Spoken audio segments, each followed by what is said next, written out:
Olá, você que acompanha o nosso canal e está sempre ligado nos vetores, mais uma semana com você e hoje o nosso assunto é o dízimo.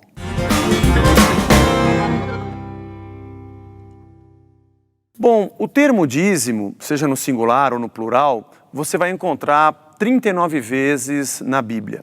Obviamente a maioria delas no Antigo Testamento. E há muita controvérsia com respeito, talvez não controvérsia, mas há muitas maneiras de se interpretar esse assunto. Vamos falar talvez das duas principais. Eu acredito que seja um problema grande na cabeça das pessoas que pensam assim, pô, eu vou numa igreja, mas o cara vai mandar eu dar o dízimo, mano.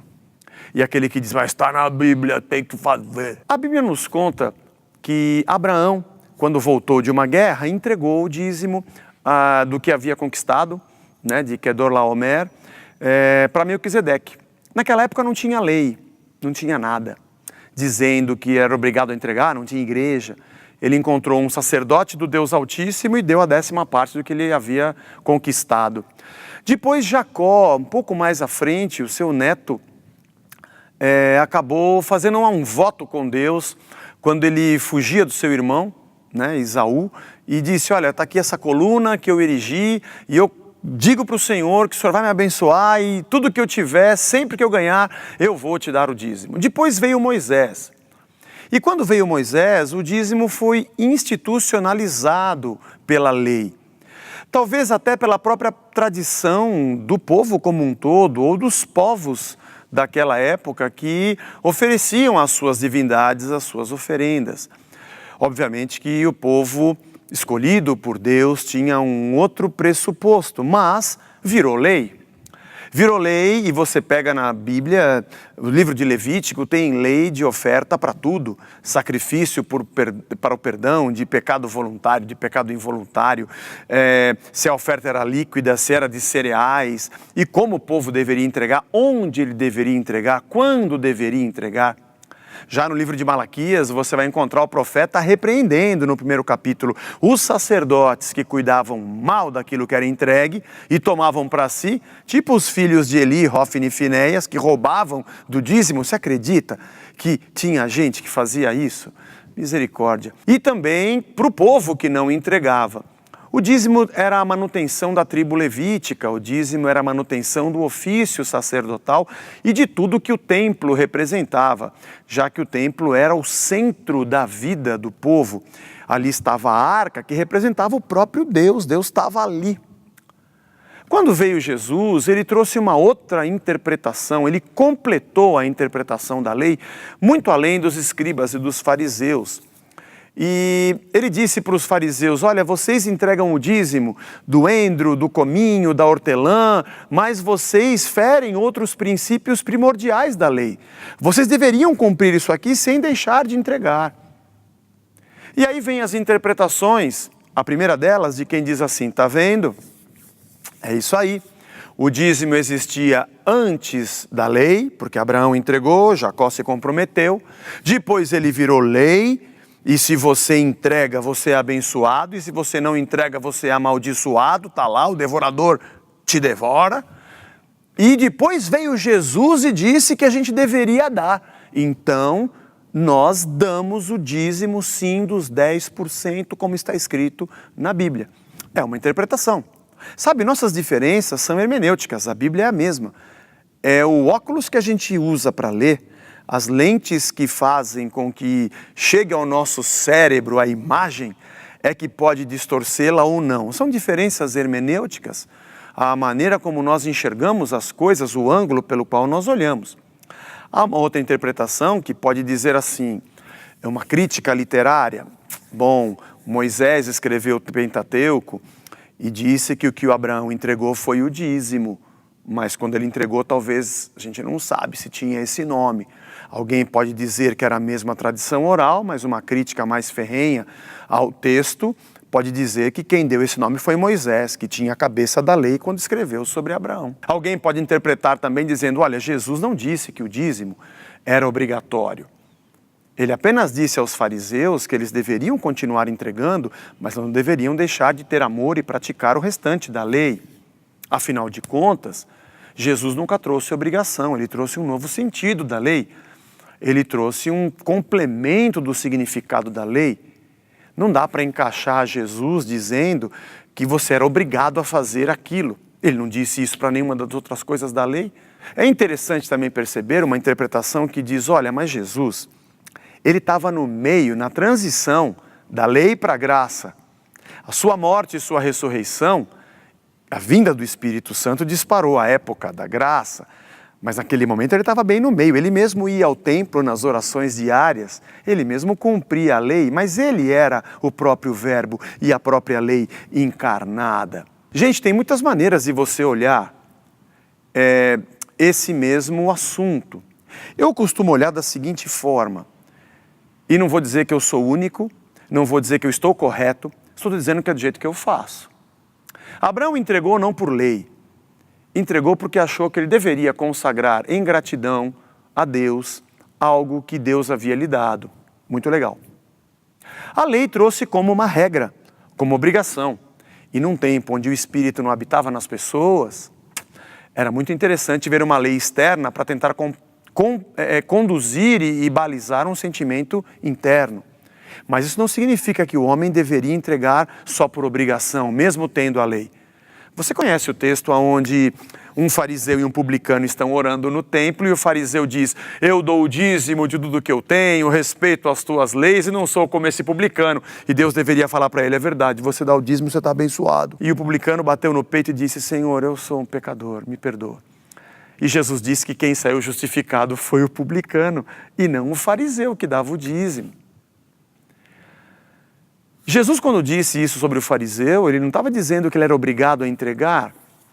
E Jesus nunca colocou a obrigação em detrimento do sentimento.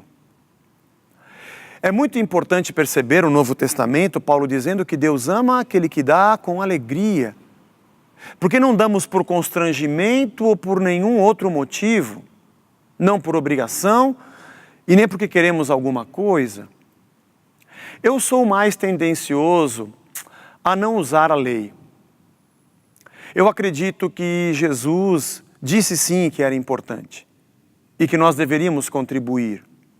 O nome para mim não importa, mas eu entendo que o pressuposto na cabeça das pessoas, quando você diz a palavra dízimo, ele já tem uma carga de peso veterotestamentário que o nosso evangelicalismo de hoje torna tão forte. Eu tenho como opção não usar essa palavra, não. Eu não prego o dízimo. Zé, mas e a alíquota? 10%. Dízimo significa 10%. Se você não usa essa palavra, o que você usa então? Bom, eu digo para as pessoas darem as suas contribuições ou fazerem suas ofertas voluntárias. E Paulo disse, eu estou crucificado com Cristo e vivo não mais eu, mas Cristo vive em mim.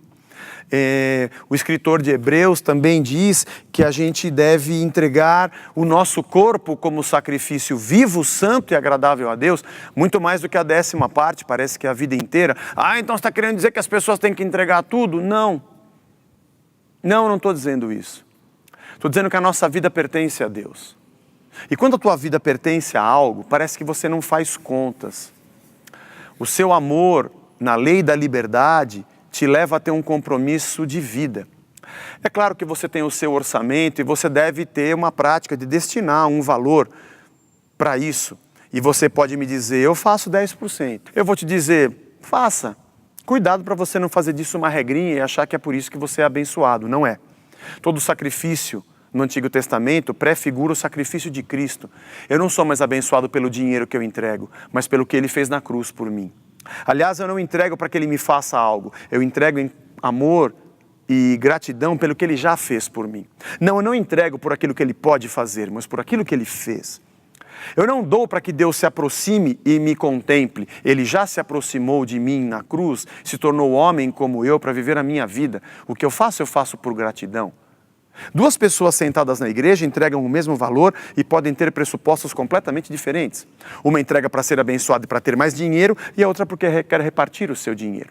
Alguém é generoso e quer ser solidário e o outro é ganancioso e quer acumular.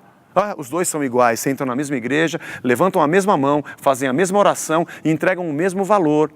Mas eu digo a você que não é isso que torna uma pessoa mais abençoada. Deus não lê o seu bolso. Não, Deus não é o leão do imposto de renda que quer olhar os 27,5% ou os 11%, seja lá quanto for, para saber se ele libera a bênção do céu ou não.